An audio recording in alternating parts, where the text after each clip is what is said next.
అందరికీ నమస్కారం. Welcome to Suman TV. 38-40 సంవత్సరాల తన వైద్య ప్రయాణంలో లక్షల మంది మహిళల జీవితాలని వారు ప్రభావితం చేశారు. బహుశా 25,000కి పైగా డెలివరీలు చేశారు.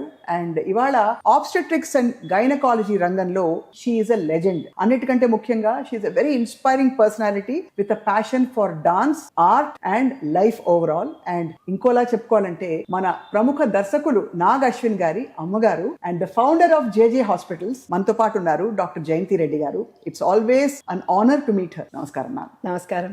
ఎలా ఉన్నారు మ్యామ్? బాగున్నానమ్మా, మీరు ఎలా ఉన్నారు? నేను బాగున్నాను ma'am. You're always a glowing personality. మీరు కలిస్తే అసలు ఏది మీకు ఎప్పుడు కోపం రాదు, ఎప్పుడు మీరు రియాక్ట్ అవ్వరు. You're very calm and composed అనిపిస్తుంది మ్యామ్. అప్పుడప్పుడు వస్తుంది. రైట్. బట్ అది కూడా ప్రాపర్ గా ఛానలైజ్డ్ కోపం ఉంటుంది. So that I can switch on switch off. Ma'am, ఈ రంగాన్ని మీరు ఎంచుకుని చాలా మంది జీవితాల్ని మీరు మార్చారు. ఇప్పుడు బర్తింగ్ గురించి కూడా మీరు you have a special berthing centre in ఎక్కడ మన నానక్రామ్ గూడ దగ్గర కదా? ఇక్కడ అండి, కావూరి హిల్స్ దగ్గర. మాదాపూర్ దగ్గర you have a special berthing centre అని ఉంది. So it's a very beautiful process ఒక బిడ్డని ప్రపంచంలోకి తీసుకురావడం. నేను విన్నది ఏంటంటే మీరు చాలా మంది ప్రముఖుల బిడ్డల్ని ప్రపంచంలోకి తీసుకురావడంలో మీ చేయి ఉందని చెప్పి. So tell us some of those experiences ma'am. అంటే dealing with delivery is same for everyone, కానీ yeah, so how did you feel? Of course starting with your own delivery of Nagi గారు, బట్ అదర్వైజ్ అంటే నాగి పుట్టినప్పుడు వాడు celebrity అవుతాడని అనుకోలేదు కదా. But I always visualised, నేను ప్రెగ్నెంట్గా ఉన్నప్పుడు భగవద్గీత చదివేదాన్ని. And I would visualise that I should have a nice pure soul అనమాట. సో అలాగా it was a natural birth. And ఈయన నాగాశ్విన్ది బర్త్ అలాగా. మిగతా వారు ఫస్ట్ టైం ఎవరైనా సెలబ్రిటీ వచ్చినప్పుడు ఇనిషియలీ కొంచెం బెరుకుగా ఉండేది, భయం ఉండేది. అంటే నేను అంటే మా ఫ్యామిలీలో ఎవరు ఫిల్మ్ ఇండస్ట్రీలోనో లేదో మీడియాలోనో ఎవరు లేరు. కానీ వాళ్ళు వచ్చినప్పుడు నాకు ఎలా రియాక్ట్ అవుతారు, ఎలాగా మాట్లాడాలి, ఎలా అని అర్థమయ్యేది కాదు. కానీ తర్వాత నాకు అర్థమైంది ఏంటంటే వాళ్ళు ఎంతగా గ్రౌండెడ్గా ఉంటారు. టైం అయితే టైం మెయింటెనెన్స్ అనేది ఈ మీడియాలోను ఫిల్మ్ ఇండస్ట్రీలో చాలా బాగా మెయింటైన్ చేస్తారండి.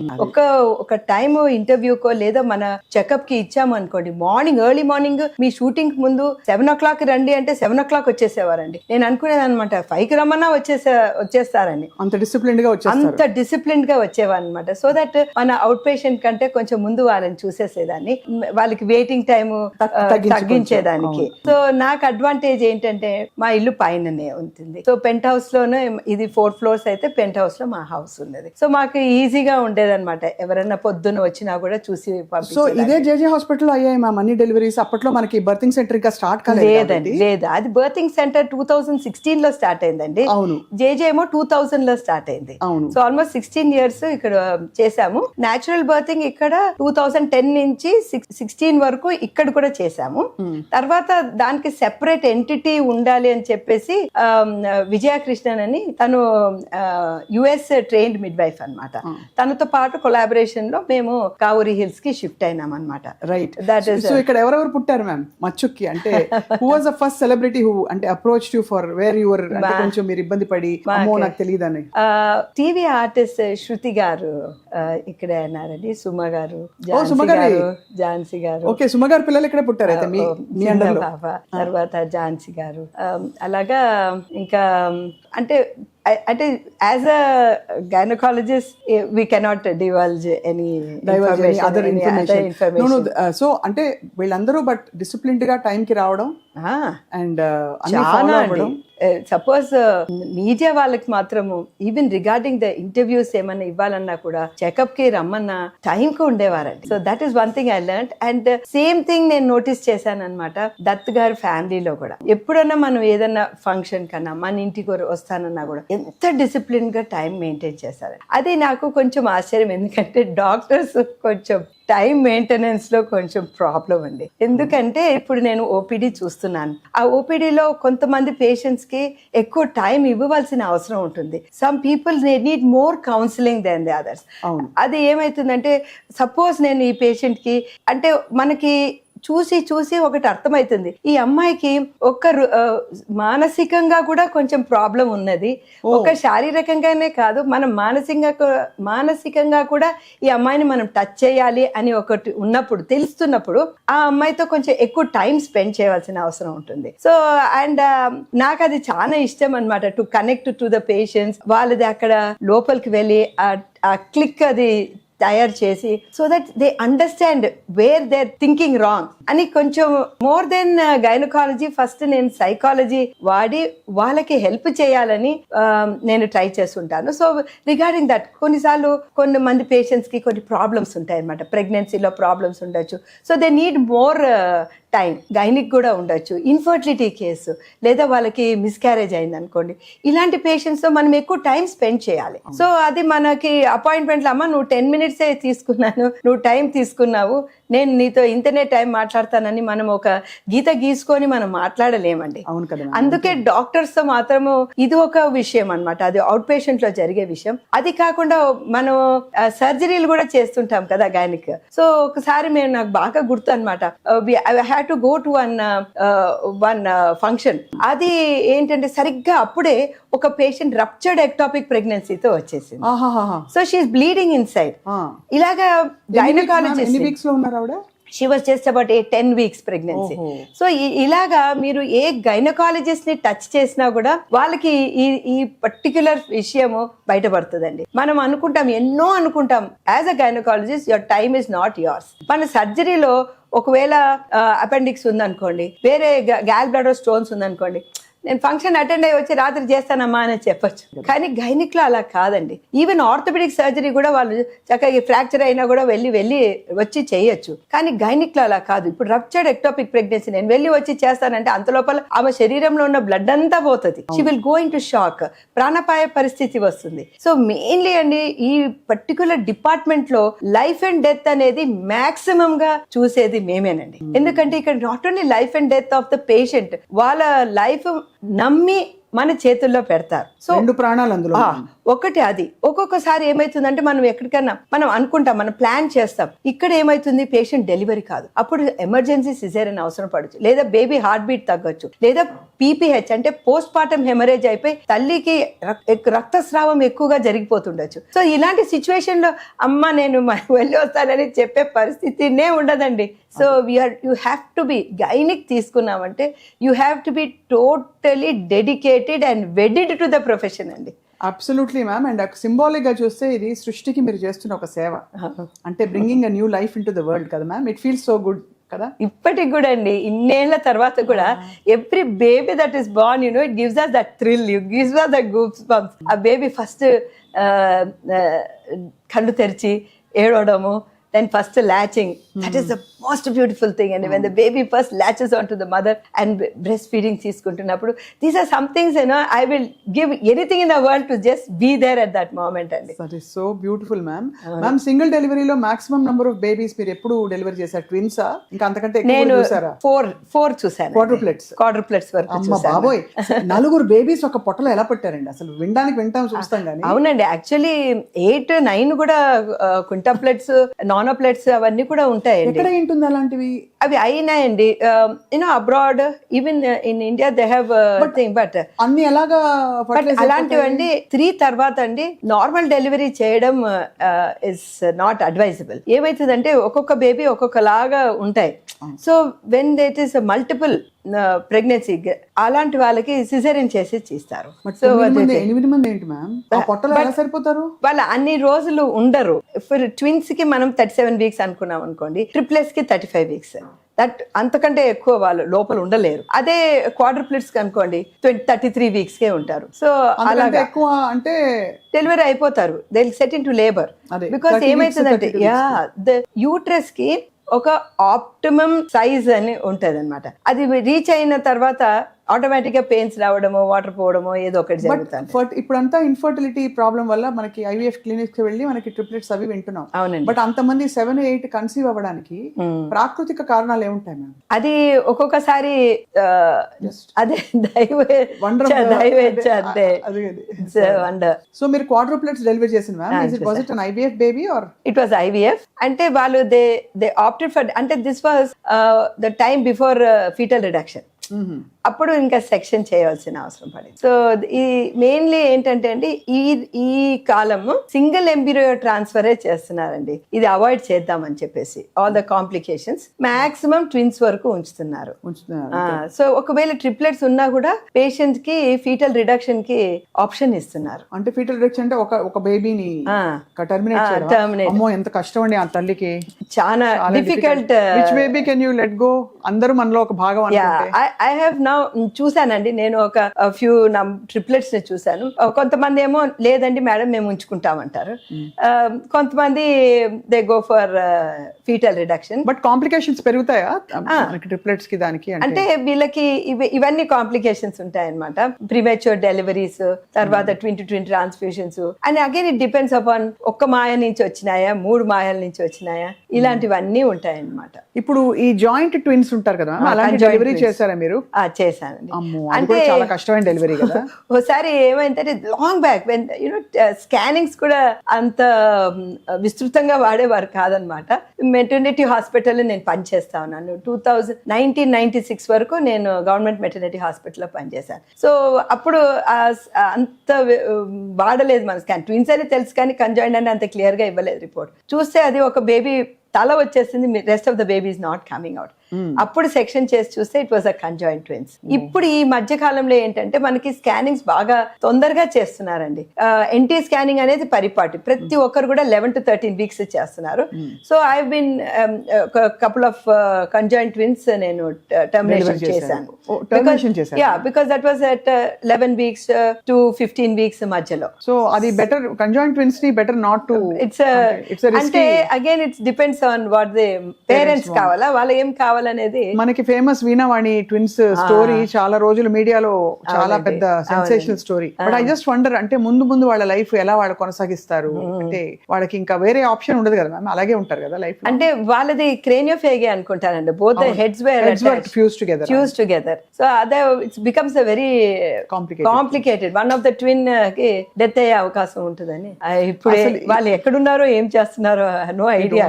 అదే అంటే నేను ఇవన్నీ ఎందుకు అడుగుతున్నా అంటే మ్యామ్, చైల్డ్ బర్త్ ఎంత ఒక అద్భుతం. అంటే ఒక తల్లి బిడ్డ క్షేమంగా బిడ్డ రావాలంటే మనం గ్రాంటెడ్ గా తీసుకుంటాం కానీ ఎన్ని బ్లెస్సింగ్స్ ఉంటే మనకి డివైన్ బ్లెస్సింగ్స్ జరుగుతుందని అనిపిస్తుంది. ఎన్ని అవంతరాలు వాళ్ళు ఎదుర్కొని ఆ బేబీ బయటకు వచ్చింది అని అనిపిస్తుంది. ఏమంటే ఫస్ట్ స్టెప్ నుంచి ఇప్పుడు 23 క్రోమోసోమ్స్ కలిసి 46 క్రోమోసోమ్స్ అవ్వడంలోనే నేచర్ తప్పటడుగు వేస్తుంది. సమ్ టైమ్స్ మిస్డ్ అబార్షన్స్ మనం క్యారియోటైపింగ్ చేసి చూస్తే అక్కడ 3 sets of chromosomes ఉండొచ్చు. So they must be some abnormal. అరే ఈ బేబీ బయటకు వచ్చింది అంటే ఇట్స్ అ మిరకల్ బేబీ. ఒక్కొక్కసారి ఏమైతుందంటే మల్టిపుల్ ఫైబ్రాయిడ్స్ మధ్యలో ఒక మిరకల్ బేబీ పెరుగుతూ ఉంటుంది. అది రావడం అనేది it's something we see lot of miracles. మా అనాటమీ ప్రొఫెసర్ అనేవారు అనమాట, మీరు ఇందులో ఎవరన్నా నాస్తికులు ఉంటే ఈ క్లాస్ రూమ్ లో మీరు మెడిసిన్ అయ్యే లోపట ఇక్కడ ఒక్క నాస్తికుడు ఉండడండి అని చెప్పినారు. మీరు ఇన్ని మిరకల్స్ చూస్తారు మీ లైఫ్ లో, మీకు అప్పుడు అర్థమవుతుంది ఎంత సృష్టి రావాలంటే.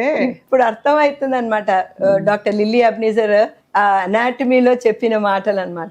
సో ఇట్స్ అ మిరకల్ అనమాట. Every child Born healthy is a miracle which is unfolding. And it's a grace that if a child is healthy. Parents కి చిన్న ఇష్యూస్ వస్తే కూడా, హియరింగ్ లాస్ కావచ్చు, ఐసైట్ ప్రాబ్లమ్, ఆటిజం. ఇప్పుడు ఎందుకు మేము అన్ని కేసెస్ చూస్తున్నాం మనం ఆటిజం లాంటివి? చాలా ఎక్కువైందండి ఆటిజం. ఫస్ట్ ఆఫ్ ఆల్ ఏంటంటే ఇంట్రా యూట్రైన్ పీరియడ్లోనే మేము ఏమనుకుంటున్నామంటే it's a lot of exposure to the various rays and pesticides and environment నుంచి వచ్చే pollution. That is one part. And the second thing is after delivery, most of these autistic children ఏంటంటే కొన్ని రోజుల తర్వాత అవి బయటపడుతుంటాయి. అవును. సో వీళ్ళకందరికీ కూడా generally around 15 months 18 months కి అలా తెలుస్తుంటుంది. వెరీ రేర్లీ వాళ్ళు ఏమంటారు తల్లిదండ్రులు, బాగున్నారండి, ఆల్ ద మైల్ స్టోన్స్ మంచిగా ఉన్నింది. సడన్ గా baby has gone in to himself. Sudden గా రచ్చ చేయడం మొదలు పెట్టడం, ఊరికే ఏదో ఇవ్వకుంటే ఏడవడము, ఇలాంటివన్నీ వచ్చినాయి. సో అది మేము మాక్సిమం ఇవన్నీ కూడా హైపర్ యాక్టివ్ చిల్డ్రన్ ఈ కోవిడ్ టైంలో చూసామండి. కోవిడ్ టైంలో అందరూ ఇంట్లో ఉండేవాళ్ళు, మాక్సిమం టీవీలు చూసేవారు, మాక్సిమం ఐప్యాడ్స్, మాక్సిమం ఫోన్లు అవన్నీకే అలవాటు అయినారు. ఆ టైంలో ఏమైందంటే we had a lot of children who went in to themselves. So ఒక్కసారి ఏంటంటే ఆ చిన్న మైండ్ లో యాక్చువల్లీ 8 years 5 years వరకు బ్రెయిన్ యొక్క మ్యాంటల్ ఉంటుంది, అంటే దాని యొక్క బోన్స్, ఆ మ్యాంటల్ అవి చాలా సున్నితంగా ఉంటుంది. సో ఈ waves as you have you have 2G 3G 4G 5G ఇవి అన్ని కూడా ఈ రేడియేషన్ వేవ్స్ అనేది ఈజీగా లోపలికి వెళ్ళిపోతుంది. ఈజీగా లోపలికి వెళ్ళిపోయి ఇప్పుడు కొంచెం సేపు మనం సెల్ ఫోన్ చేతిలో పెట్టినా అది హీట్ మనకు తెలుస్తుంది. అవును, థ్రాబింగ్ కూడా తెలుస్తుంది, థ్రాబింగ్ తెలుస్తుంది, ఆ హీట్ తెలుస్తుంది, ఆ వైబ్రేషన్ తెలుస్తుంది. ఎంత పవర్ఫుల్ అండి ఒక సెల్ ఫోన్. మనం ఇక్కడ పెట్టామనుకోండి, నా లొకేషన్ ఇప్పటికిప్పుడే చెప్తుంది.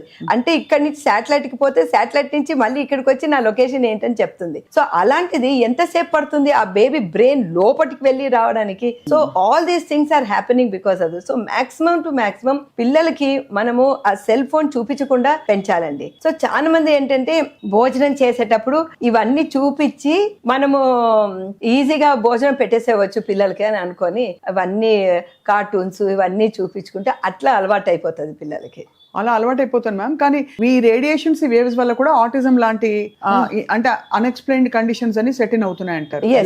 వై బికాస్ నేను ఎందుకో ఎంత గట్టిగా చెప్పగలుగుతున్నానంటే ఎర్లీ స్టేజ్ లో కొంతమంది పిల్లలు అంటే మదర్స్ తో వస్తారు కదా, మేము అబ్జర్వ్ చేస్తుంటాం. అప్పుడు వాళ్ళని మేము చెప్తాం అనమాట, అమ్మ please been of your children అనమాట, ఈ నుంచి అంతా ఈ రేడియేషన్ నుంచి అంతా మీరు దూరంగా పెట్టండి అంటే అలాంటి వాళ్ళు విన్న వాళ్ళు మాకు ముగ్గురు బాగా క్లియర్ గా తెలుసండి. Within 2 or 3 months the child మళ్ళీ వచ్చేసి మాట్లాడడం మొదలుపెట్టి అమ్మా నాన్న అనడము, మళ్ళీ స్కూల్ కి వెళ్ళడము, అబ్సల్యూట్లీ కాగ్నిషన్ లో ప్రాబ్లం లేకుండా అవడం. సో మనం తొందరగా గుర్తించి చేయాలి. కానీ ఇప్పుడు ఆ స్టేజ్కి ఎప్పుడు వచ్చేసి పిల్లలు ఇలాగా దొర్లి ఏడవడము, కొట్టడము. ఇప్పుడు ఎలాగ అంటే after they grown to certain age తల్లిదండ్రులను కొట్టడం కూడా మొదలు పెడతారనమాట మీరు సెల్ ఫోన్ ఇవ్వకుంటే. సో అంత అడిక్షన్ అనేది వచ్చేస్తుంటది. So much it effects the మనకి ఇంటర్నల్ అమిగ్డలా, న్యూక్లియర్ ఇవన్నీ ఉంటాయన్నమాట. ఆ బ్రెయిన్ లో ఉన్నది ఎఫెక్ట్ అయిపోతుంది వాళ్ళు. అలాగే ma'am on the positive side ఇప్పుడు ఆ మధ్య 90s తర్వాత పుట్టిన పిల్లలందరినీ ఇండిగో బేబీస్ అని స్పిరిచువల్ గా ఒక కాన్సెప్ట్ వచ్చింది. అంటే చాలా ఇవాల్వ్డ్ చిల్డ్రన్ పుడతారని చెప్పి. ఇన్ఫాక్ట్ కల్కి అవతారం గురించి మాట్లాడుతూ కల్కి ఫిల్మ్ లో కూడా ఒక మోస్ట్ అన్ని తట్టుకుని నిలబడే ఒక బేబీ కోసం చూస్తూ కమల్ హాసన్ గారికి ఆ విలన్ క్యారెక్టర్ అంతా రావడం, ఆ బేబీస్ ని వాళ్ళు ఆర్టిఫిషియల్ గా అంటే ఫెసిలిటీ చూసారు. దానికి నాగి గారు మిమ్మల్ని ఏమైనా కన్సల్ట్ చేశారా అంటే about super kids or super babies? లేదండి, ఆయన కాన్సెప్ట్ ఆయనదే, నన్నేమి అడగలేదు. I think seeing babies and all అలాగా he has developed his own concept. అంటే దట్ పాసిబిలిటీ కల్కి అవతారంగా ఉన్నా కాకపోయినా సూపర్ కిడ్స్ ని మనం ప్రెగ్నెన్సీ నుంచి మోల్డ్ చేయొచ్చు రీసెర్చ్ స్టార్ట్ అవుతుంది మెల్లగా. yes, it is happening. So how does that work, ma'am? That is called genetic engineering. So slowగా genetic engineering వస్తుంది నెక్స్ట్ లెవెల్. ఇంతవరకు ఇంకా ఇట్స్ నాట్ దేర్. చేస్తున్నారు ఆర్టిఫిషియల్ బేబీస్ ని ఆ పాడ్ లో పెట్టి బేబీస్ ని మనం తయారు చేయొచ్చు. ఇవన్నీ కూడా ఇట్స్ దేర్ ఇన్ ద థియరీలో, బట్ ఇట్ ఇంకా రియాలిటీలోకి అవన్నీ ఏవి రాలేదు. కానీ జెనెటిక్ ఇంజనీరింగ్ లో వన్ ఆస్పెక్ట్ అన్నమాట. ఎప్పుడు కనుక ఒక్క జీన్ అబ్నార్మల్ ఉందనుకోండి, suppose you have a trisomy 21 అంటే ఒక్క పర్టికులర్ 21 క్రోమోసోము 2 ఉండే బదులు 3 ఉంటే డౌన్ సిండ్రోమ్ వచ్చే అవకాశం ఉంటుంది. ఓహో, అది ముందే ఇప్పుడు తెలుసుకోవచ్చా? ఎస్, ఇప్పుడు మనము 7th month లో చూస్తారు ఆమ్నియోటిక్ ఫ్లూయిడ్. అంత లేట్ గా లేదండి. ఇప్పుడు ఎలా చూస్తున్నారంటే ఈ డౌన్ సిండ్రోమ్ మనకి 10 weeks అప్పుడే బ్లడ్ టెస్ట్ లో సెల్ ఫ్రీ డిఎన్ఏ అనేది బేబీ యొక్క డిఎన్ఏ తల్లి బ్లడ్ సర్క్యులేషన్ లో ఉంటుంది. దాన్ని మనం తీసి మనం టెస్ట్ చేస్తే కొంచెం ఛాన్స్ ఉంటుంది అనమాట మనకి తెలుసుకునేదానికి. Okay okay okay. సో దాంతో పాటు వీళ్ళు ఏం చేస్తున్నారంటే మన ఒక double marker, triple marker, quadruple screening ఇలాంటివన్నీ స్క్రీనింగ్లు చేసి కొన్ని స్కాన్ లో కూడా మనకు తెలుస్తుంది, ఎన్టీ స్కానింగ్ అని ఉంటుంది అనమాట. బేబీ యొక్క మెడ వెనక కొంచెం థిక్నెస్ ఎక్కువ ఉంటే ఇది డౌన్ సిండ్రోమ్ ఉండే అవకాశం ఉంది. సో ఇలాంటి మార్కర్స్ మనకు ఉందనుకోండి, బయోకెమికల్ మార్కర్స్, అల్ట్రాసౌండ్ మార్కర్స్, ఇవి రెండు ఉన్నాయనుకోండి, వెంటనే వాళ్ళకి ఆమ్నియోసెంటసిస్ చేయొచ్చు. సో అరౌండ్ 16-17 వీక్స్ నుంచి మనకి ఆమ్నియాటిక్ ఫ్లూయిడ్ దొరుకుతుంది. ఇంకా ముందు చేయాలంటే కోరియన్ విల్లెస్ శాంప్లింగ్ అని ఒకటి ఉంటుంది. అంటే కింద నుంచే వెళ్ళి ఆ ప్లాసెంటాలో నుంచి కొంచెం మెటీరియల్ తీసుకొచ్చి చేయడం అన్నమాట. దాన్ని కోరియన్ విల్లెస్ శాంప్లింగ్ అంటారు. So it could be either chorion villus sampling or amniotic fluid తో నుంచి తీసి ఆమ్నియోసెంటసిస్. సో అది చూసి కన్ఫర్మ్ చేయొచ్చు. Now research is going on where they can take that material, delete that extra chromosome and again do some genetic engineering. ఓహో, బిడ్డ ఇప్పుడు ఆ లెవెల్లోకి ఉన్నదన్నమాట. అమేజింగ్ కదా అసలు మ్యామ్. సో ఇంకా చూడాలా, that this is the one engineering which they started. ఇది చాలా టఫ్ క్వశ్చన్ మ్యామ్ మీకు, అంటే because you're all far life being a doctor and being such a spiritual soul. కానీ ఎప్పుడైనా డౌన్ సిండ్రోమ్ లాంటి కండిషన్స్ డిటెక్ట్ అయ్యాయి, కన్ఫర్మ్ అయ్యాయి, they are somewhere in the 6th or 7th month అనుకోండి ma'am. So అప్పుడు parents కి it's a tough decision. అవునండి, ప్రెగ్నెన్సీని ఏం చేయాలని. What do you advise ma'am మామూలుగా? ఇప్పుడు as per the governments policy అండి, బికాస్ సమ్ ప్రాబ్లమ్స్ 23 వీక్స్ కి అలాగా cardiac problem, very bad cardiac problems, ఈ చైల్డ్ పుట్టినాక కూడా సర్వైవల్ అనేది చాలా కష్టం వితౌట్ మల్టిపుల్ సర్జరీస్ అని కొంతమంది they want to know that beforehand. So government ఏం చేసిందంటే, according to our MTP law, I think ఇండియాలో one of the most lenient MTP laws ఉంటాయి. So it is very patient friendly, very mother friendly. Actually speaking, there's no need to take the husband's signature also for that. Mother has సర్వ అధికారం తన శరీరం మీద. తను కావాలి అంటే తన సంతకం పెట్టి చేసుకోవచ్చు. కానీ as per the ethics problem, so you have, ఇది ఒకటి ఏంటంటే లీగల్, కానీ ఎథికల్ కోడ్ ప్రకారం ఏంటంటే, బికాస్ రిప్రొడక్షన్ అనేది హస్బెండ్ అండ్ వైఫ్ ఇద్దరికి సంబంధించింది కనుక better to take consent from both అని చెప్పి మేము ఎథికల్గా ఇద్దరు కన్సెంట్ తీసుకుంటాం. సో ఇనిషియలీ ఏంటంటే ఒకరు 12 వీక్స్ వరకు చేయొచ్చు విత్ 1 కన్సెంట్, అంటే doctors consent. Up to 20 weeks చేయొచ్చు అని ఉండేనండి. ఇప్పుడు ఏమంటే, ఇప్పుడు బై ఛాన్స్ నువ్వు ఆమ్నియోసెంటసిస్ 17 వీక్స్కి చేసావు, రిపోర్టు డెఫినెటివ్ రిపోర్టు 4 వీక్స్ తర్వాత వచ్చింది అనుకోండి, 4 వారాల తర్వాత వచ్చింది అనుకోండి, అండ్ డౌన్ సిండ్రోమ్ ఉందని తేలింది అనుకోండి, సో అప్పుడు అది 20 వీక్స్ దాటిపోతుంది. ఇలాంటి ఒక కేసు ఉన్నింది అనమాట, ఆల్మోస్ట్ సుప్రీం కోర్టు వరకు వెళ్ళింది అనమాట. ఆ బేబీకి డౌన్ సిండ్రోమ్ ఉంటే 20 వీక్స్ దాటిపోయింది, చేయలేకపోయినారు. ఇంకొకసారి ఏంటంటే, సపోజ్ సమ్ కంజెంటల్ అనామలీస్ ఉన్నాయి, 20 వీక్స్ దాటిపోయింది, డాక్టర్స్ మేము చేయలేమంటారు, because we are bounded by the thing. So ఇప్పుడు ఎంటీపీ యాక్ట్ ని అమెండ్ చేశారు. అమెండ్ చేసినందుకు ఏమంటే అప్ టు 24 వీక్స్ చేయొచ్చు. Even after 24 weeks when there is a very very severe malformation, life తో డెఫినెట్లీ కంపాటబుల్ లేదు అంటే అప్పుడు చేయొచ్చు అన్నమాట. అంటే అఫ్ కోర్స్ అది చాలా కష్టమైన, పేరెంట్స్ కూడా కష్టమైన పరిస్థితి. కానీ అలాంటి బేబీ ప్రపంచంలోకి వస్తే ఆ తల్లిదండ్రుల తదనంతరం ఆ బేబీ ఎలా సర్వే అవుతారని మనకి సపోర్ట్ సిస్టమ్స్ ఇంకా ఇండియాలో అయితే లేవు కదా. US లో అయితే మనకి వి సీ లాట్ ఆఫ్ ఇలాంటి ఫ్రెండ్లీ ఎన్వైరన్మెంట్, అంటే ఫర్ వేరియస్ పీపుల్. ఇక్కడ మనకి లేవు. అవును, డిఫరెంట్లీ ఏబుల్డ్ పీపుల్కి అండి మన దగ్గర ఇప్పుడిప్పుడే కొంచెం అవగాహన వస్తున్నది. అండ్ మెయిన్ ప్రాబ్లం ఏమంటే, what will happen after the parents మీరు అన్నట్టు. సెకండ్ ఏంటంటే, ఈ డిఫరెంట్లీ ఎనేబుల్డ్ చిల్డ్రన్ ఉన్నా కూడా కొంతమంది మేము చూసాము, మేడం బేబీ ఎట్లా ఉన్నా మాకు కావాలి, మేము ఈ బేబీని చూసుకుంటాము అనేవారు కూడా ఉన్నారండి. So they have continued. I have seen patients, ఒక హైడ్రోకెఫలస్ ఉన్న వాళ్ళు, అమ్మ ఇది ప్రాబ్లం అమ్మ, మెంటల్ రిటార్డేషన్ ఉంటుంది, లేదు మేడం ఎంతైనా సరే మా బేబీని అని ఈ అమ్మ కూర్చొని చూసుకొని till that baby was 8 months old, అప్పుడు చనిపోయింది ఆ బేబీ. అంతవరకు చక్కగా చూసుకున్నారు. అంటే it is a individual decision అండి, అంతే కదా. సో సపోజ్ వాళ్ళకి ధైర్యం లేదు చూసుకునే దానికి, ఇట్ ఈస్, నేను అన్నాను కదా, యాజ్ పర్ ద లా వాళ్ళ wish. So as per that మేము we are here to help them. నేను అదే అంటాను, ఈ డెసిషన్ అన్నా సరే, either for or no, we are there to help you. అంతే. ఐ థింక్ ఎలా ఉన్నా కూడా లైఫ్ ని లైఫ్ ఫామ్ గా చూడడం అనేది అది మన స్పిరిచువల్ గా మనకి చెప్పబడిన విషయం. అంటే మనకి చాలా క్యారెక్టర్స్ కూడా ఉన్నాయి మన మైథాలజీలో కూడా. ఇంతకు ముందు స్కానింగ్ లేవు కదా, అష్టవక్రుడు. అవునండి, ఇప్పుడు ఇంతకు ముందు స్కానింగ్స్ లేవు, అప్పుడు అందరూ యాక్సెప్ట్ చేసేవారు అనమాట. అవును, అంతే కదా మ్యామ్. ఎలా ఉన్నా కూడా గాడ్స్ గిఫ్ట్ అని, చైల్డ్ ఇస్ గాడ్స్ గిఫ్ట్. ఇప్పుడు ఎలాగైపోయిందంటే టు అ డిఫరెంట్ ఎక్స్టెంట్ అండి, చిన్న చిన్న ప్రాబ్లమ్స్ ఉన్నా కూడా they are not able to accept which are correctable. అదే కదా మ్యామ్. పుట్టిన తర్వాత దాన్ని కరెక్ట్ చేయొచ్చు అన్నా కూడా దాన్ని ఒప్పుకోవడం లేదు. మరి టూ మచ్ అయిపోయింది. మనం ఒక లెవెల్ అతివృష్టి అనావృష్టి లాగా ఒక లెవెల్ నుంచి ఒక లెవెల్కి వెళ్ళిపోతున్నాం. ఇప్పుడు ఈ ముహూర్తం డెలివరీస్ మీరు నమ్ముతారా మ్యామ్? రెస్పెక్ట్ చేస్తారు ప్రాబ్లమ్. Yes, I respect. కానీ నేను ఒక మాట చెప్తాను మేడం, మరీ రాత్రి 12 గంటలకి 1 గంటకి అట్లా పెట్టకండి. బికాస్ యాక్చువల్లీ నేను ఒక మన టీటీడీ డైరీ నా దగ్గర ఉంటుంది. సో అందులో నేనే చూస్తాను అనమాట. వీళ్ళు అడిగే ముందు చూడమ్మా ఈ డేస్ బాగుంది, మీరు డిసైడ్ చేసుకోండి. అండ్ నక్షత్రం అనగా 1 హోల్ డే ఉంటుంది, మనం ఈ టైంలో చేస్తాను. కానీ పొద్దున పూట 6 నుంచి 8 వరకు మంచిగా ఉంటుంది. కావాలంటే నువ్వు 5 గంటలకు కూడా చేస్తా, కానీ మరీ 1 గంట రాత్రి 2 గంటలకి అట్లా పెట్టకండి ముహూర్తం అని చెప్తా. So that's one thing. అది ముహూర్తం గురించి నాకేం ఇది లేదండి. కానీ ఈ అమావాస్య అది వస్తుంది చూడండి, అది భయపడతారు, ఎందుకో చాలా భయపడతారండి. నేను మాత్రం చెప్తాను, ఇప్పుడు ఈ పర్టిక్యులర్ ఏరియాలో మనం తెలంగాణ తీసుకుందాం, ఇక్కడ అమావాస్య వర్తించదు, మాకు మంచిది కాదండి. మరి చెన్నైలో ఎట్లా వర్తిస్తుందండి? అక్కడ అమావాస్య అంటే ఓ ఎంతోనో అన్ని పనులు చేస్తూ ఉంటారు ఆ రోజు. అదే కదా, ఎట్లా ఎందుకు అంత డిఫరెన్స్ వస్తుంది?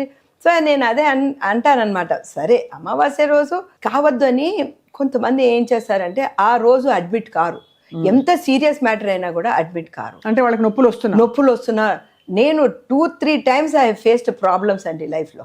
అమావాస్య రోజు రారు, చెకప్ కి రారు, పెయిన్స్ వచ్చినా రారు, అండ్ ఆ తర్వాత పోస్ట్పోన్ చేసుకుంటూ ఉంటూ then you have either the baby will be in a very serious condition, we'll have to take it out, and one time the baby was lost also inside. So it happens like that. అది అట్లా జరుగుతాయండి. అంటే ఈ మూఢనమ్మకాలు పోవాలి, అది అంటే positive reinforcement ఉండొచ్చు కానీ ఇంతవరకు అయితే కాదంటారు మ్యామ్. అంతే, అది నేను అదే అంటాను. నేను మరీ ఒక ఎక్స్ట్రీమ్ కి వెళ్ళిపోవద్దండి అని చెప్తాను అనమాట. నేను మ్యామ్ ఇది ఎప్పుడు వచ్చే క్వశ్చన్, మేము లాస్ట్ టైం కూడా అడిగాను చూచాయిగా, అన్ని న్యాచురల్ బర్త్. ఇప్పుడు ఇవాళ రోజులో C section is also almost like become natural birth. కానీ సి సెక్షన్ చేయడం, పురిటి నొప్పులు పడి బిడ్డని కండం, ఈ రెండిట్లో లాంగ్ టర్మ్ ఏమైనా ఎఫెక్ట్స్ ఉంటాయా తల్లి ఆరోగ్యం మీద? అంటే న్యాచురల్ బర్త్ చాలా గ్రేట్ అని మనకి గ్లోరిఫై చేసి చెప్పిన అంటే పరిస్థితులు చాలా చూసాం మనం సందర్భాలు. What do you feel ma'am? మీరేమంటారు? యాక్చువల్లీ నాకు 2 జరిగినాయి. So I know normal delivery, caesarean అని. సో రికవరీ టైంలో నాకేం డిఫరెన్స్ అనిపించలేదు. In the long run also అన్ని యాక్టివిటీస్ చేయగలిగినాను అట్ ద సేమ్ వే. కానీ బేసిక్లీ ఏంటంటే ఐ ఫీల్ నార్మల్ డెలివరీ అయిన అమ్మాయిలకి I tell them one thing. Delivery అయినాక ఇప్పుడు ఒక డెలివరీ అయిన అమ్మాయికి చెప్పి వచ్చాను, అమ్మ ఈ నొప్పులు భరించి నువ్వు ఎంత చక్కగా కాన్పు అయ్యి బేబీని కన్నావు కదా, ఇంకా లైఫ్లో నువ్వు ఏదైనా చేయగలవు. అంతే, అదొక టెస్ట్ లాంటిది. అంత పెయిన్లో ఈ అమ్మాయి అయితే అసలు సౌండ్ చేయలేదండి, ఇంత కూడా శబ్దం చేయకుండా. మాకే డౌట్ అసలు నొప్పులు వస్తున్నాయా లేదని చూస్తున్నాను. ఏమైనా సౌండ్ కూడా చేయకుండా ఎంత చక్కగా నొప్పులు తీసిందో. అసలు జపాన్లో అంతా డెలివరీ పెయిన్స్ వస్తున్నప్పుడు అంట వాళ్ళు సౌండ్ చేస్తే అది ఆ బేబీకి అమర్యాదంట. అస్సలు ఎంత క్వైట్గా ఉంటుందంటే, లేబర్ ఎవరు అరవరంట, ఏం చేయరంట. So that's they strength of mind that they have. కానీ మ్యామ్ ఎపిడ్యూరల్ అనెస్థీషియా మీరు రికమెండ్ చేస్తారా, వద్దంటారా? అది కూడా మా దాంట్లో చాలా తక్కువ అండి. మరీ భరించలేని వాళ్ళకి, మరీ ప్రొలాంగ్డ్ లేబర్ ఉన్న వాళ్ళకి మాత్రమే మేము ఎపిడ్యూరల్ ఇస్తాం. సో చాలా కష్టం కదా, లేకపోతే ఎపిడ్యూరల్ అనెస్థీషియా కూడా లేకపోతే అంటే బిడ్డని న్యాచురల్ బర్దింగ్ కెనాల్ నుంచి బయటికి తీసుకురావడం అదొక ఫీట్ తల్లికి, మీరు అన్నట్టు. కొన్ని చిన్న ఎక్సర్సైజెస్ అవి చేసి బ్రీతింగ్ అది చేస్తే and concentrate on that breath, they will be able to tolerate. నేను అదే అంటాను అనమాట. సపోజ్ మీరు చిన్న ఎక్సర్సైజ్ చేశారంటూ 12 గంటలు 18 గంటలు అయ్యే లేబరు 10 గంటల్లో అయిపోతుంది. అండ్ యాక్చువల్ పెయిన్స్ అండి మ్యాక్సిమం ఉండేది ద లాస్ట్ 2 hours. లాస్ట్ 2 గంటలే ఎక్కువ ఉంటుంది. సో మిగతావన్నీ కూడా బేరబుల్ పెయిన్స్ మన పీరియడ్స్ అప్పుడు వచ్చేది కొంచెం తీవ్రత ఎక్కువ ఉంటుంది. అలాగే చూడాలి దాన్ని. సో కానీ కొంతమందికి హెడ్ అనేది కొంచెం రొటేషన్ ప్రాబ్లం ఉంటుంది, వాళ్ళకి చాలా తీవ్రత ఉంటుంది అనమాట నొప్పి, వాళ్ళకి ఎపిడ్యూరల్ సజెస్ట్ చేస్తారు. ఐడియల్ చైల్డ్ బర్త్ ఏజ్ ఇప్పుడు అన్ని మనకి లాంగివిటీ పెరిగిపోయి అందరూ 100 ఏళ్ళు బతకాలనుకుంటున్నారు. ఇప్పుడు 60-70 ఇయర్స్ అంటే ఇది వరకు ఓల్డ్ అనేవారు, ఇప్పుడు అసలు ఎవ్వరు ఓల్డ్ అనట్లేదు. 80 దాటితే ఓల్డ్, 60-70 కూడా people are feeling young and active కదా మ్యామ్, ఫిట్ గా, ప్రొఫెషనల్ గా యాక్టివ్ గా ఉంటున్నారు, రిటైర్మెంట్ లేదు అసలు ఇప్పుడు. So ideal child birth age ఏంటి మ్యామ్? మినిమం కాంప్లికేషన్స్ తో చైల్డ్ బర్త్ అవ్వాలంటే ద బెస్ట్ టైం 20 సంవత్సరాల నుంచి 25 సంవత్సరాలు. అది బెస్ట్ అంటారు. బెస్ట్ అండి. అసలు బాడీ ఆ టైంలో సరిగ్గా రిప్రొడక్షన్కి రెడీగా ఉంటుంది అనమాట. ఆ టైంలో ఇంకా మనకి 30s తర్వాత బాడీ యొక్క రెసిలియన్స్ తగ్గిపోతుంది. రెసిలియన్స్ తగ్గిపోయి బీపీ, షుగరు, థైరాయిడ్, ఫైబ్రాయిడ్స్ ఇవన్నీ వచ్చే అవకాశం ఎక్కువ ఉంటుంది. తర్వాత ఓకే అంటే బిట్వీన్ 25 years to 30 years అనేది సెకండ్ బెస్ట్.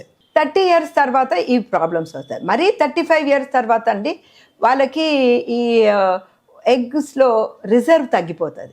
ది రిజర్వ్ అంటారు అనమాట, ఓవేరియన్ రిజర్వ్. ఈ ఓవేరియన్ రిజర్వ్ తగ్గిపోతుంది. సో కన్సెప్షన్ అనేది 40 years తర్వాత బాగా తగ్గిపోతుంది. సో అందరు ఇప్పుడు ఏం చేస్తున్నారు, 30-35 years కెరియర్ మీదనే బాగా కాన్సన్ట్రేట్ చేస్తున్నారు. కెరియర్ మీద కాన్సన్ట్రేట్ చేసి ఏమవుతుంది, ఆ టైంలో ఎగ్ ప్రిజర్వేషన్కి వెళ్ళిపోతున్నారు. మీ దృష్టిలో అంటే నాట్ ఐడియల్ అంటారు. అంటే ఇట్స్ అగైన్ ఎగ్ ప్రిజర్వేషన్ చేసినాక మళ్ళీ వాళ్ళు IVF కే వెళ్ళాలి. అంటే వాళ్ళు న్యాచురల్ గా ట్రై చేయొచ్చు, 40 తర్వాత కూడా అవుతుంది, ప్రెగ్నెన్సీ వస్తుంది. ఈ కోవిడ్ టైంలో we have seen in 40s చాలా మంది coming in 40s with Covid టైంలోనే మాకు అవగాహన వచ్చింది అనమాట. 40s లో ప్రెగ్నెన్సీస్ మేనేజ్ చేయడం.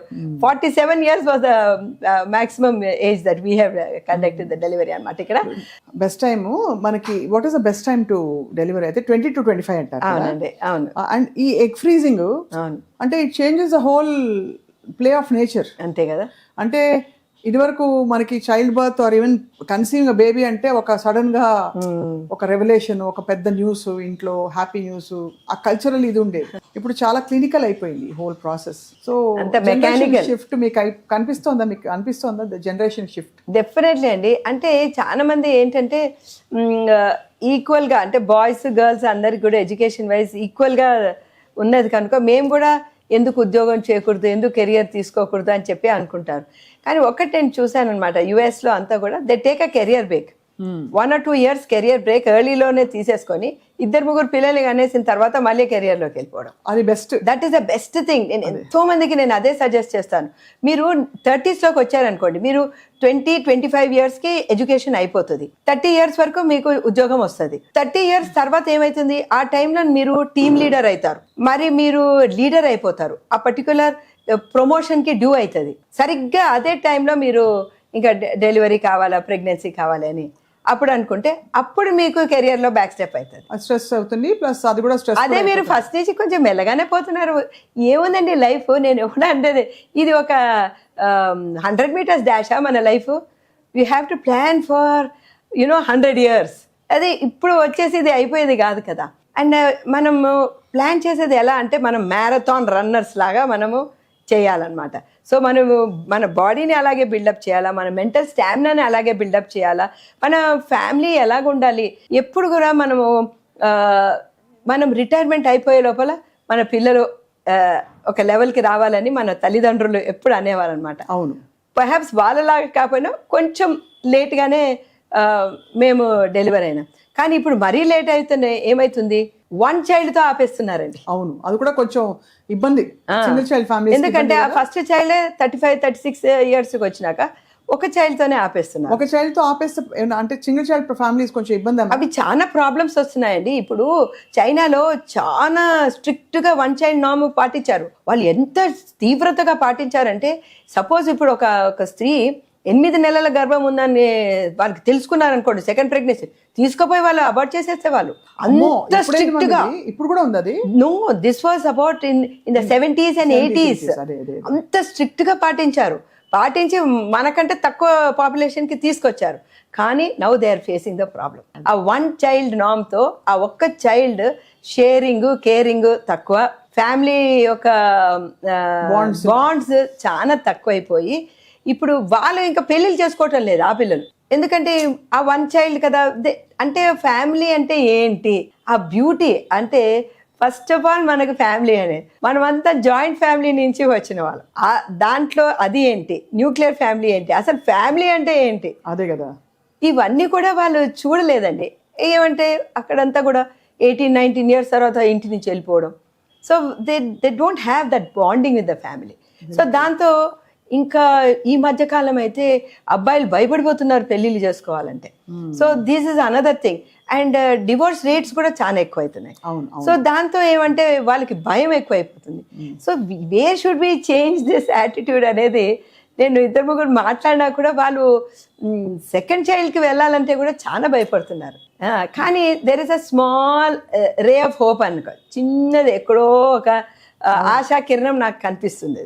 ఎందుకంటే ఇప్పుడు అమ్మాయిలు వచ్చి ముందే వాళ్ళకి తెలుసుకుంటున్నారు. అంటే వాళ్ళ కొలీగ్స్ పడే బాధలు చూడడము, మిగతా మనం ఇట్లా మీడియాలో మాట్లాడడము, ఇవన్నీ విని వాళ్ళు కూడా ఎక్కువ టైం వెయిట్ చేయటం లేదు.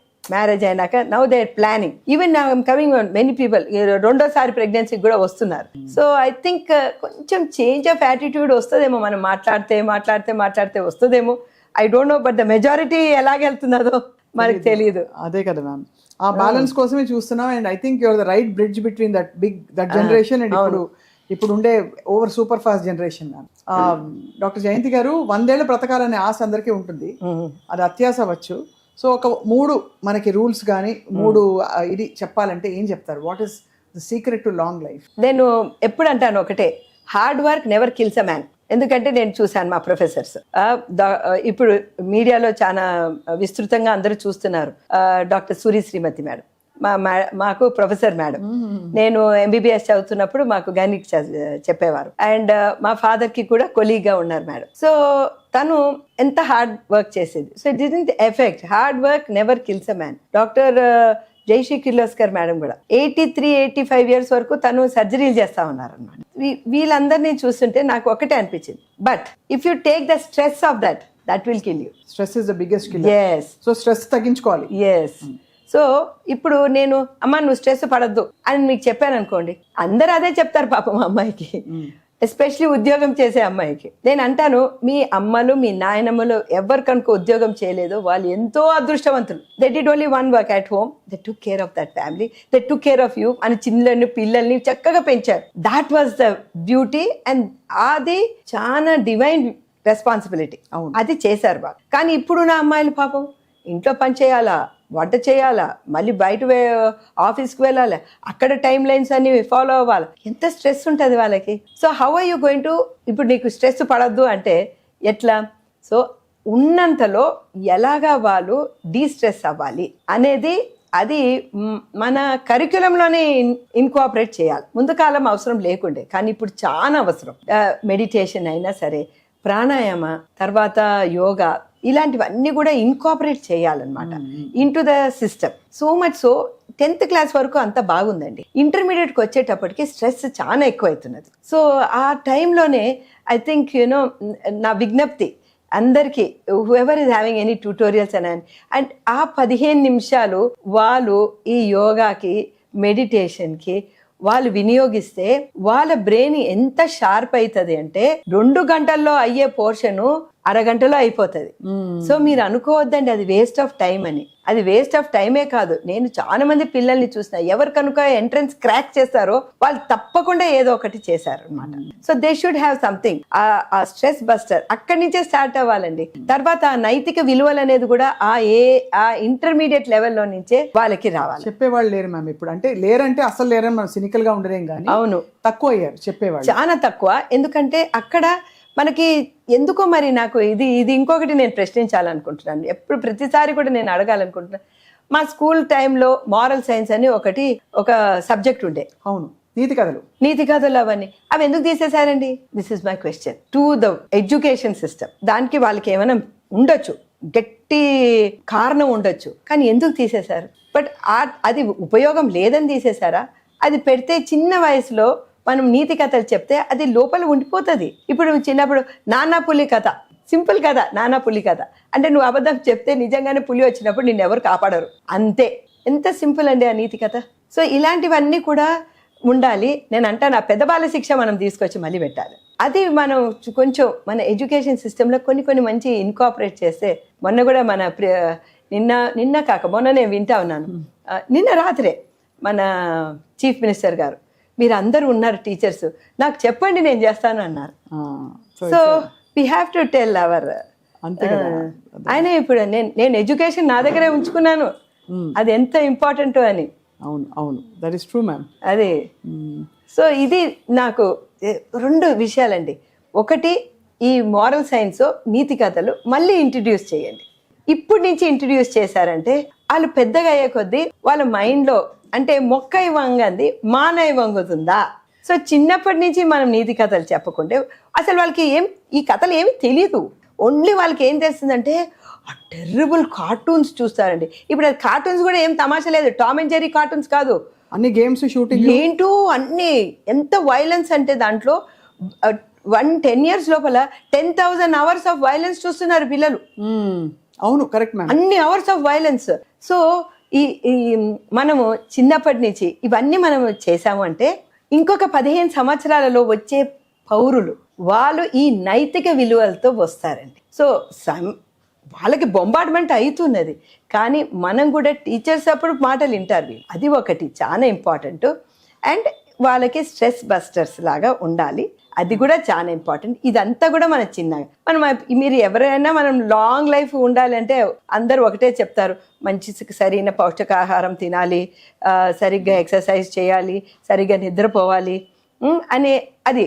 కానీ అన్నిటికంటే ఇంపార్టెంట్ థింగ్ కరెక్ట్గా చెప్పారు మ్యామ్, స్ట్రెస్ అన్నమాట. మన లైఫ్ లో ఉండేది hard work never kills a man. నువ్వు 24 గంటలు పని చేయి, అసలు ఏమీ కాదు నీకు. నువ్వు దాన్ని ఆస్వాదించుకుంటూ పని చేస్తే నీకేమీ కాదు. ఎప్పుడు కనుక చెప్పారు దాని గురించి నువ్వు బరి అయిపోతావో, అయ్యో దీనివల్ల ఏమి వస్తుందో, మీరు అదే నువ్వు చేసేదే నీ చేతిలో ఉన్నది, దాని యొక్క ఫలం నీ చేతిలో లేదు కదా. అంతే కదా మ్యామ్, మనకి భగవద్గీత చెప్పింది కదా. ఎగ్జాక్ట్లీ. సో అది సమర్పించుకుని పని ఒకటి అదే సమర్పణతో చేయి.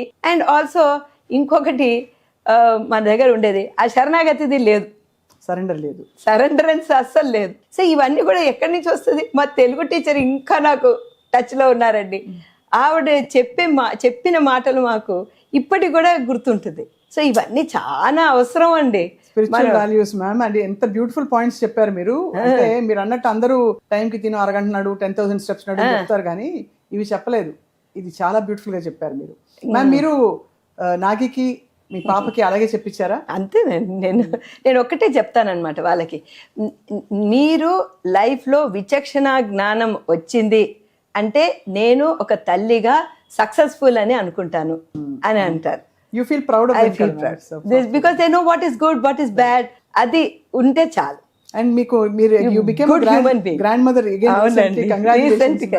Thanks amma. ఎలా ఉన్నారు నాగి and ప్రియాంక? బాగున్నారు. Nagi also is enjoying.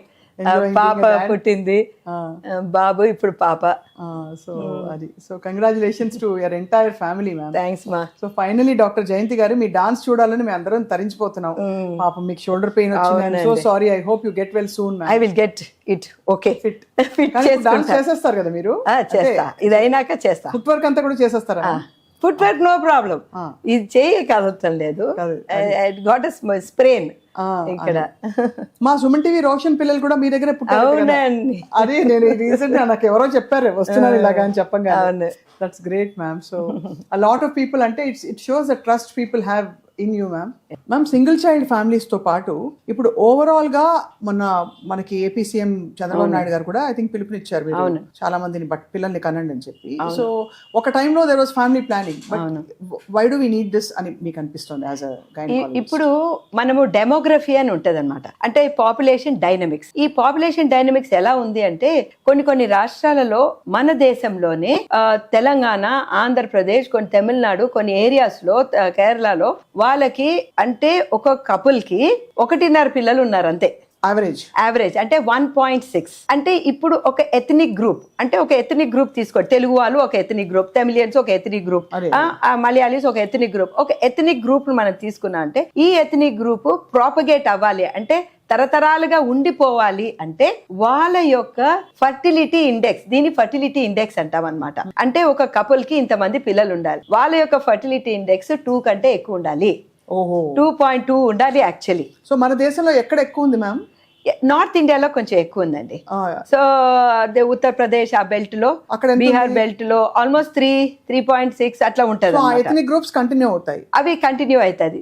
ఇది మనం ఇలాగే కంటిన్యూ అవుతే తెలుగు వాళ్ళది ఏమవుతుంది అంటే 1.5 తో మనకి ఫస్ట్ ఆఫ్ ఆల్ మన వాళ్ళకి జనరల్ పని చేసే వాళ్ళు తక్కువ అవుతారు. సో ప్రతి ఒక్క సంస్థలోనూ వేరే వాళ్ళని మనం తెచ్చుకోవాల్సిన అవసరం పడుతుంది. ఇప్పుడు ఫారిన్ కంట్రీస్ తీసుకోండి, ఫర్ ఎగ్జాంపుల్ ఫ్రాన్స్ తీసుకోండి. ఫ్రాన్స్ లో వాళ్ళ యొక్క ఫర్టిలిటీ ఇండెక్స్ 1 కంటే తక్కువ అయిపోయింది. అంటే ఎక్కువ మంది చనిపోతున్నారు పుట్టేదానికంటే. సో బేసికలీ అక్కడ slowly that race will go off. That will go off after some time. ఆ ఎథనిక్ గ్రూప్ ఉండదు. జపాన్ లో కూడా తక్కువ అయిపోయింది. సో ఇప్పుడు వీళ్ళు ఏం చేస్తున్నారు, వాళ్ళకి ఇన్సెంటివ్స్ ఇస్తున్నారు, వాళ్ళకి ఏదో అవార్డ్స్ ఇస్తున్నారు, ప్లీజ్ పిల్లల్ని కనండి, ప్లీజ్ పిల్లల్ని కనండి అని. సో అలా మ్యామ్ ప్రపంచవ్యాప్తంగా ఎక్కడ ఎక్కువ ఉంది ma'am ethnic index, ethnicity index? Ethnicity index అంటే ఆఫ్రికన్ కంట్రీస్ లో ఎక్కువ ఉంది. అక్కడ ఆ ఏరియాలో కొంచెం ఎక్కువ ఉంది. ఇప్పుడు మనం యూరోప్ లో తీసుకుంటే బాగా తక్కువ ఉన్నది. యూరోప్ లో తక్కువ ఉన్నది, తర్వాత అమెరికాలో కొంచెం పర్వాలేదు, అండ్ అది కూడా తగ్గిపోతున్నది. సో వెస్టర్న్ కంట్రీస్ లో బాగా తగ్గిపోతున్నది. అది మన దేశంలో కొంచెం అట్లీస్ట్ వి వర్ మెయింటైనింగ్. ఇప్పుడు అది కూడా మెల్లగా తగ్గిపోతున్నది. అండ్ ఈ it side ma'am Arab countries అన్నిట్లో అవి కూడా కొంచెం అరౌండ్ 3.64 అట్లా ఉంటుంది. 3.64. సో అక్కడ మనకి ఇండియాలో ఉత్తరప్రదేశ్ లో అండ్ ఆఫ్రికన్ కంట్రీస్ లో హైయెస్ట్ ఎథనిసిటీ ఇండెక్స్ చూస్తున్నాం, fertility index. So what happens అంటే ఈ డెమోగ్రఫిక్ డిస్టర్బెన్సెస్ అయ్యే అవకాశం ఉంటుంది. అందుకోసమని బాబు గారు ఇది చెప్పారనమాట. సో ఒక్కటి ఏంటంటే అండి, నేను ఇది చెప్తాను, ఎప్పుడు కనుక మనం ఎడ్యుకేషన్ సిస్టమ్ ని ఇంప్రూవ్ చేయగలము, ఎప్పుడు కనుక హెల్త్ సిస్టమ్ ని ఇంప్రూవ్ చేయగలము అంటే ఎడ్యుకేషన్ ఎలా ఉండాలంటే అమెరికా లాగా అక్కడ పబ్లిక్ స్కూల్స్ అంటే గవర్నమెంట్ స్కూల్స్ కి ఎక్కువ డిమాండ్ ఉంటుంది ప్రైవేట్ స్కూల్స్ కంటే. అంటే అంత బాగా చదువు చెప్పిస్తారు. సో ఆ లెవెల్ కి మన గవర్నమెంట్ స్కూల్స్ ఎదగాలి. సేమ్ థింగ్ హెల్త్ కూడా ఇన్ ద గవర్నమెంట్ సెక్టర్ మనకి ఇంకా మంచి వసతులు ఉండాలి. సో అప్పుడు ఈ రెండిటికి మాక్సిమం ఖర్చు అయ్యేదండి జనాలకి. అంటే అప్పుడు ఫౌండేషన్ సరిగ్గా. ఇప్పుడు ఒక అమ్మాయిని అడిగితే అంటే మేడం స్కూల్ ఫీజులే ఎక్కువ అయిపోతుంది, ఇంకా 2 పిల్లలు కానీ నేను ఎలా అండి వాళ్ళని పోషించేది అంటారు. సో ఇప్పుడు నువ్వు వాళ్ళకి ఈ 2 వసతులు ఇవ్వగలిగితే, నువ్వు హెల్త్ గురించి, నువ్వు ఒక సైడ్ నుంచి ఎడ్యుకేషన్ గురించి వాళ్ళకి ఏ డోకా లేకుండా ఉంటే they won't be any problem. Only thing is మరీ టూ మనీ మళ్ళీ పుట్టిపోతే మళ్ళీ మనకి ఆ గ్రీన్ రెవల్యూషన్ తీసుకురావాల్సి వస్తుంది, మళ్ళీ భోజనానికి ప్రాబ్లం. చాలా వాల్యుబుల్ అండ్ వెరీ ఎవరు ఆలోచించిన పాయింట్ ఇవాళ మీరు చెప్పారు మ్యామ్. మనకి తెలుగు వాళ్ళ ethnicity index, basically fertility index పడిపోతుందంటే మనకి 100 సంవత్సరాలు మరి తెలుగు వాళ్ళు ఎక్కడ పోతారని ఒక. ఇప్పుడే చాలా మంది తెలుగులో మాట్లాడటం లేదండి. ఒక తెలుగు అమ్మాయి ఇంకో తెలుగు అమ్మాయి కలిస్తే వాళ్ళు తెలుగులో మాట్లాడరు, ఇంగ్లీష్ లో మాట్లాడతారు లేదా హిందీలో మాట్లాడతారు. తప్పకుండా it's always very inspiring to talk to you. అప్పుడప్పుడు మీకు టైం ఉన్నప్పుడు మేము వచ్చి మిమ్మల్ని డిస్టర్బ్ చేస్తాం. మా ప్రేక్షకులకి మీరు 4 మంచి మాటలు చెప్తే ఎంతో ధైర్యం వస్తుందండి. థ్యాంక్స్ మా. Thank you ma'am. నమస్తే.